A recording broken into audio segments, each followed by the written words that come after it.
I'm Rex Wagner, and this is my beautiful wife, Christi Lee. No real religion until I was about 13, and Mom and Dad had remarried, and Mom really felt like we needed to have some church. Well, she grew up in the LDS faith, Mormon faith, and so she had the missionaries come and teach us the Mormon things, and at the end of the lessons, we got baptized and became members of the Mormon church. I grew up at the motorcycle races on Sundays and had no knowledge of God or Jesus. I believed there was a God, but that's all I knew. Because he was raised Mormon, we started going to the Mormon church, and I was baptized in the Mormon church, and we were sealed in the temple. When we moved across the country to Jacksonville, I was struggling, having a hard time, and I was mentored and a friendship with a couple of Baptist ladies. They were just monumental in sealing the deal for me as far as leaving the Mormon church behind. We were introduced to 1122. I've always known that Jesus is the Son of God. I've always believed that, but I had never surrendered. I truly had never surrendered. Christy had been coming diligently, and I hadn't been. I was perfectly fine letting her go to church, and I just went to work and kept working. But really, we weren't grounded anywhere. So we came to church one Sunday, and sure enough, Pastor Adam was talking about pride of life, and I never ever thought I was a boastful man. Never thought I was prideful or boastful. And then he described it, and sure enough, the I got this was Rex personified. My whole life, that's what you do. You take care of things. If there's a problem, you fix it. You do it.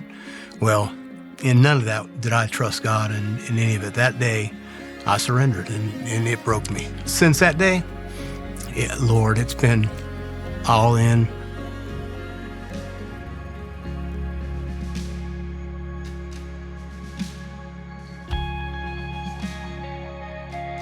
Finances has always been a sticky subject for us.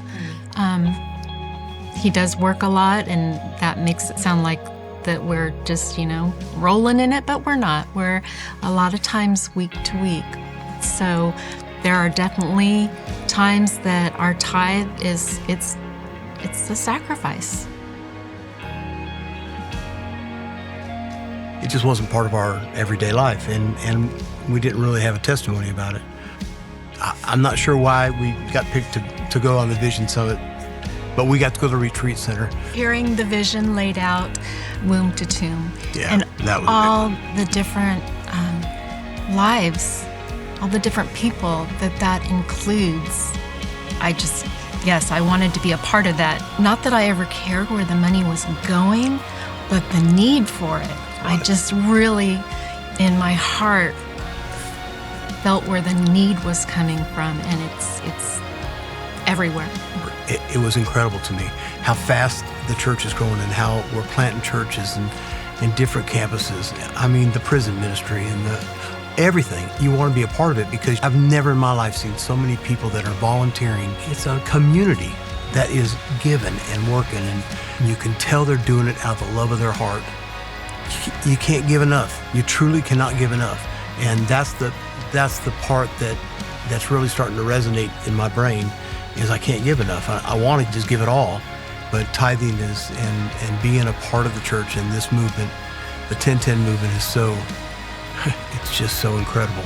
This place is moving because God is here.